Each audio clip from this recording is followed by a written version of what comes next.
So in the last few years we've had some new changes in mountain bikes, specifically talking about difference in wheel sizes.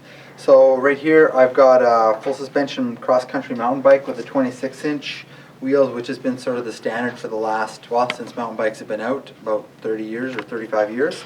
So this is your standard 26-inch wheel. There are two new sizes out right now that we'll talk about. So this is your standard 26-inch wheel, and now here we have a new size that's come out 2-3 years ago. This is what we call a 29er. So a 29er, if you look at the difference in the wheel size, it's about, well, basically about 3 inches in diameter, total difference between his 26-inch wheel.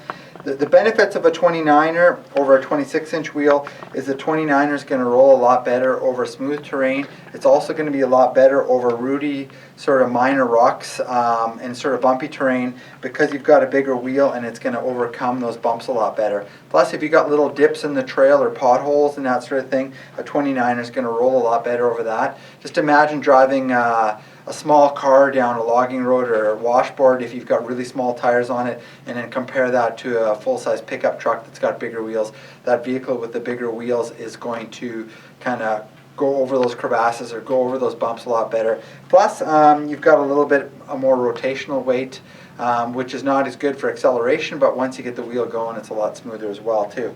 The other benefit of a 29er is you can run lower tire pressure because you've got more rubber on the ground, which allows for a little bit of a smoother, less bumpier ride. So if you're riding terrain that's going to be quite bumpy or lots of little chattery bumps and roots, you can run lower tire pressure with a 29er as well.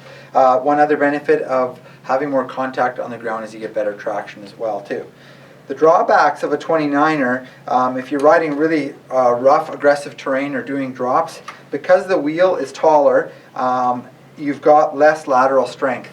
The angle on the spokes is steeper from the hub. So in a 26-inch wheel, you've got, let's say, an angle like that. When you go to a 29er, that angle becomes steeper. So it means for a less or not as quite as strong a wheel as far as lateral strength goes. So if you take a wheel like this and you start hucking it off of 10-foot drop-offs, or you're a really big rider, there are going to be some limitations of this style of wheel.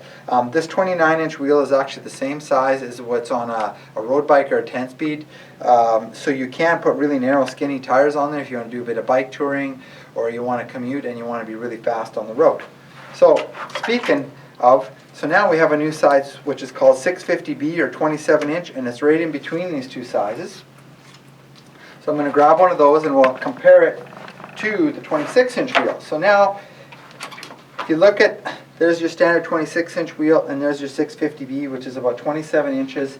The 27-inch wheel or 650B is a little bit closer to this size than it is the other size.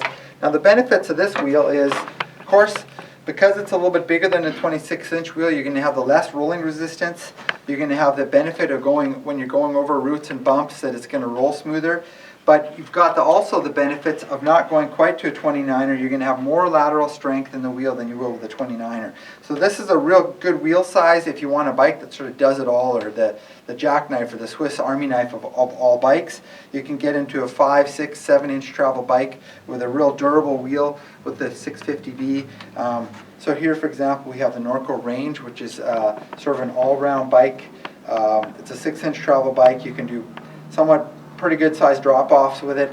It's still fairly light, and it's going to climb very well as well. Most of the manufacturers in North America have embraced this 650B size. Giant, Norco, Giant has actually not done it yet, but they're looking at it for the 2014 season. But Norco's done it, Kona's done it. Quite a few of the other brand names that are strong in the mountain bike scene are doing it as well too. So come in and try a few of them out. We have some demo bikes in some of the 650B and in the 29er, and you can come and check them out.